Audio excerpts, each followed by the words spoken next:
1947 को आज़ाद हुआ। भारत माँ बेड़ियों में जकड़ी थी।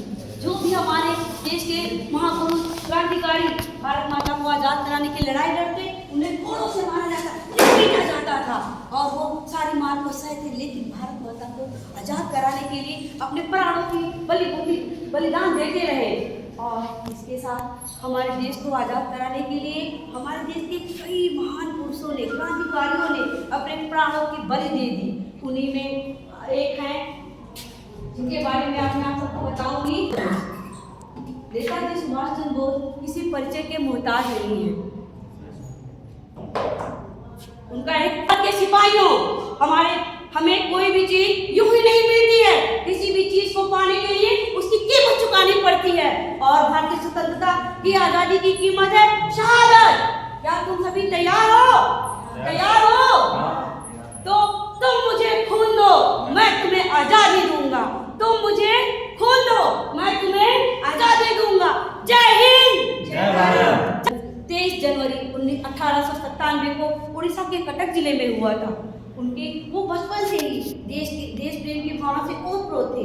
उनकी प्रारंभिक शिक्षा उड़ीसा में ही हुई और उन्होंने कलकत्ता के प्रेसिडेंसी कॉलेज से स्नातक की परीक्षा उत्तीर्ण की। वहाँ पर एक अंग्रेज प्रोफेसर ने भारतीयों को सता रहे थे और उन्होंने उनका जमकर विरोध किया था। उसके बाद इनके पिताजी ने इन्हें England ICSE Indian civil service की परीक्षा पढ़ने के लिए इंग्लैंड भेजा, जहां पर इन्होंने चौथा स्थान प्राप्त किया था। और वो आज भी हमारे देश की सबसे कठिन परीक्षा है। वो एक बहुत बड़ा गौरव था। लेकिन उन्हें अंग्रेजों की गुलामी करना रास नहीं आया।